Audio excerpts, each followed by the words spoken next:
जलदुर्ग म्हटलं की डोळ्यांसमोर येतो जंजिरा किल्ला.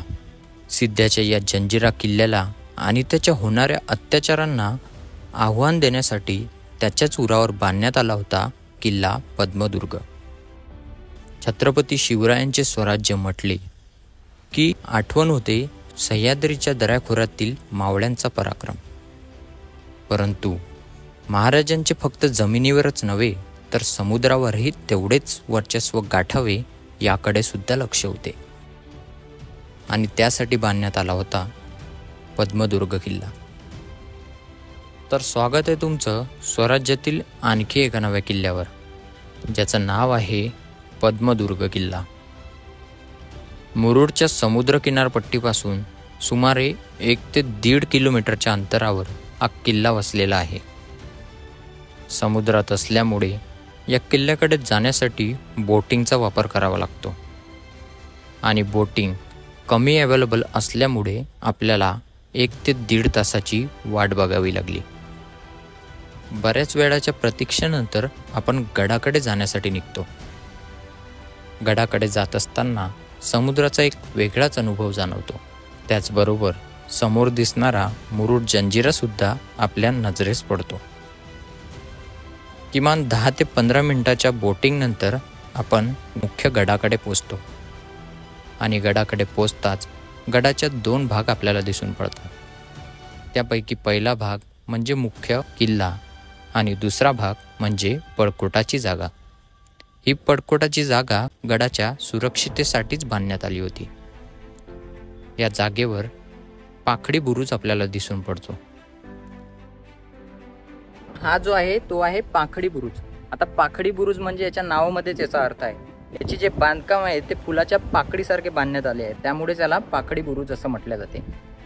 तसंच या पाखडी बुरुजावरून समोर दिसणाऱ्या जंजिरा किल्ल्यावरून होणाऱ्या हल्ल्याला सहजरित्या नाकाम करता येते.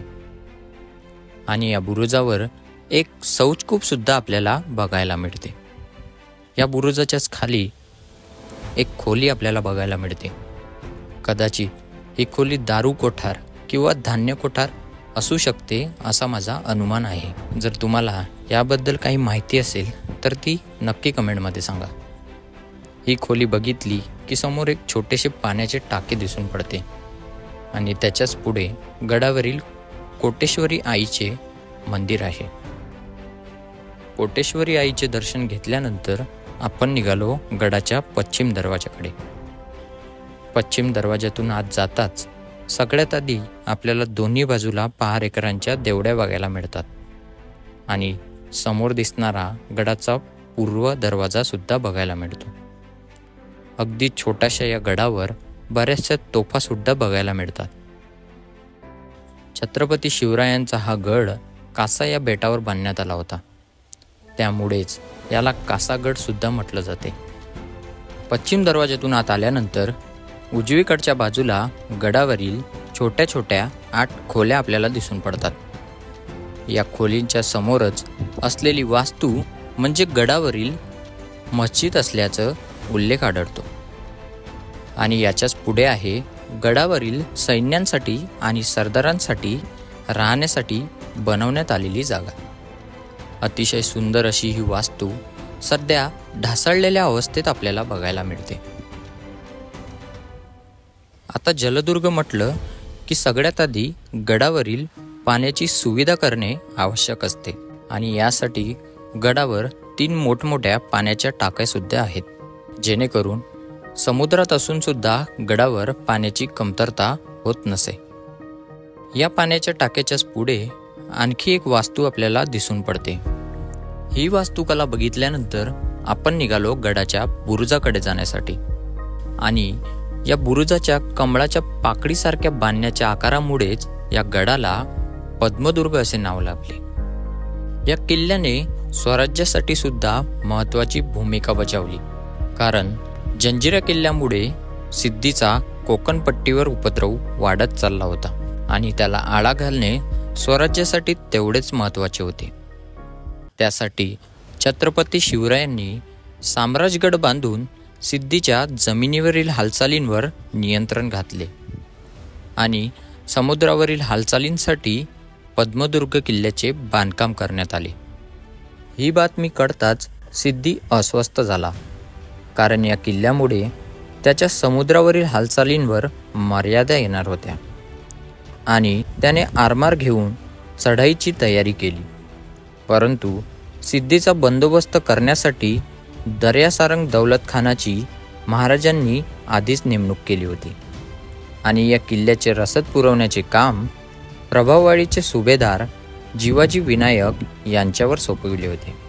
छत्रपती शिवाजी महाराजांच्या मावळ्यांनी रात्रंदिवस एक करून आणि सिद्धीशी लढत लढतच या किल्ल्याची उभारणी केली आणि त्यानंतर पद्मदुर्गाचे पहिले हवालदार म्हणून शिवरायांनी सुभानजी मोहिते यांची निवड केली. इसवी सन 1676 मोरोपंत पिंगळे यांच्या नेतृत्वाखाली फौज देऊन महाराजांनी जंजिराची मोहीम काढली. या मोहिमेत मंचव्यावरून तोफांचा मारा जंजिऱ्यावर केला, पण त्याचे अपेक्षित परिणाम झाले नाही. मग मोरोपंतांनी जंजिऱ्याला शिड्या लावण्याची धाडसी योजना आखली आणि पद्मदुर्गावर काम करणाऱ्या अष्टागऱ्यातील सोनकोड्यांचे प्रमुख लाय पाटील यांनी हे जबरदस्त आव्हान स्वीकारले. एके रात्री लाय पाटील त्यांच्या 8-10 सहकाऱ्यांसोबत पद्मदुर्गातून बाहेर पडली. अंधाराचा फायदा घेत जंजिराच्या पिछाडीला जाऊन त्यांनी तटाला दोरखंड्याच्या शिड्या लावल्या व मोरोपंतांच्या धारकऱ्यांची वाट पाहत राहिले. परंतु मोरोपंतांची आणि लाय पाटलांची वेळ जोडली नाही आणि निराश होऊन लाय पाटलांनी पद्मदुर्ग गाठला. लाय पाटलांचे हे धाडस पाहून छत्रपती शिवाजी महाराजांनी त्यांना पालखीचा मानसुद्धा दिला. पण दर्यात फिरणाऱ्या सोनकाळ्यांना पालखीचा काय उपयोग म्हणून लाय पाटलांनी नम्रपणे पालखी नाकारली. यावरून महाराजांना काय ते समजले तर त्यांनी मोरोपंतांना एक नवे गलबत बांधून त्याचे नाव पालखी ठेवून लाय पाटलांना स्वाधीन करण्यास सांगितले. याशिवाय छत्रपतींनी लाय पाटलास छत्री, वस्त्रे, निशाण व दर्याकिनारची सरपाटीलकी सुद्धा दिली. छत्रपती संभाजी महाराजांच्या कारकिर्दीत सुद्धा पद्मदुर्ग स्वराज्यात होता. त्यानंतर या किल्ल्यावर अनेक घडामोडी घडल्या आणि अखेर जेव्हा हा किल्ला इंग्रजांच्या ताब्यात आला तेव्हा या किल्ल्यावरील 8 खोल्यांचे बांधकाम करण्यात आले असावे असा उल्लेख आढळतो. पद्मदुर्ग किल्ला समुद्रात असल्यामुळे त्याच्या बुरुजांच्या भिंतींची झीज झाली. मात्र चुन्याचा दर्जा या किल्ल्याची बळकटता अजूनही आपल्याला जाणवून देतो. तर आता हा व्लॉग इथेच संपूया आणि भेटूया स्वराज्यातील आणखी एका नव्या किल्ल्यावर. जय भवानी, जय शिवाजी.